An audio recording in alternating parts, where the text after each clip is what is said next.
Мен Айтбаева Жанара Қонышбаевна боламын. Мен өмірдегі бақытым, жүрек қалаумен, балалармен жұмыс жасау, олардың қуанышымен, күлкісінен нәр алу. Мен өз қызмет жолымды Салтанат балабақшасында 2012 жылдан бастап тәрбиеші қызметінен бастадым. Сол уақыттан бастап баламен жұмыс жасаудың үлкен бақыт екенін сезіндім. Білімім жоғары. Мамандығым мектепке дейінгі тәрбие мен оқыту, санатым модератор. Ал қазір мен 2016 жылдан бастап мектепке дейінгі мекеме әдіскерімін. Әдіскер болу жай ғана мамандық емес, ол адам бағдарын жасаушы, келешек ұрпақтың сәулетшісі.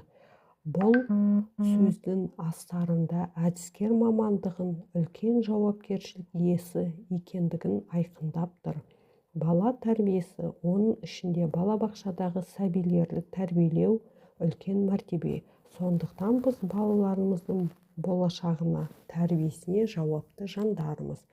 Мектепке дейінгі ұйымдағы жұмыстардың басты бағыты оқу-тәрбие процесін жүйелі жоспарлау, жаңа инновациялық технологияларды ендіре отырып, балалардың дамытудың тиімді жолдарын қарастыру. Міне осындай жұмыс жүйесі менің балабақшамда қалыптасқан.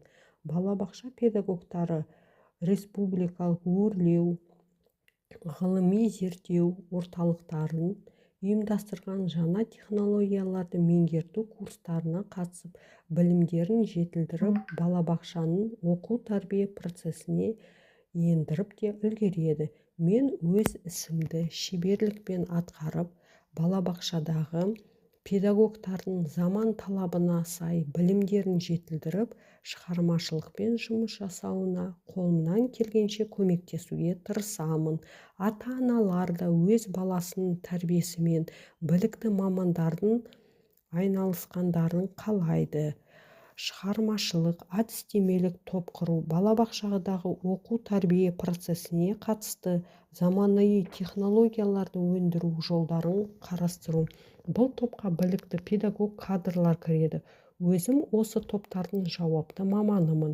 Білікті педагогтармен бірлесе отырып, жас мамандармен де жұмыстар жүргізу жүйелі жолға қойылған. Сонымен қатар өзімнің айналамдағы педагогтарыма кеңес беруге жан-жақты ізденіп, ақпараттар алып, оларды балабақша тәрбиесінде кадрларының қолдану жолдарын іздестіремін.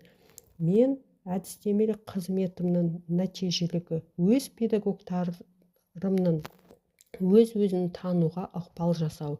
Әрбір маман шығармашылығын, шеберлікті, талантын жаңғыртып, өз ісінің шебері атанса, мен үшін үлкен бақыт.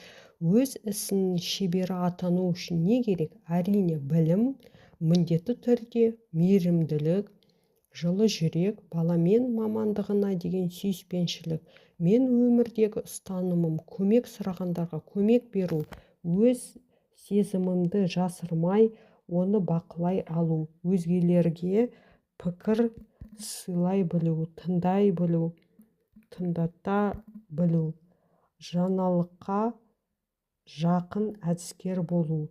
Өз сөзімді қорытындылай келе, әдіскер қандай болу керек деген сұраққа жауап бергім келеді. Әдіскер технолог, әдіскер педагог, әдіскер зерттеуші. Ең бастысы баламен өз мамандығын сүйетін жан болу керек.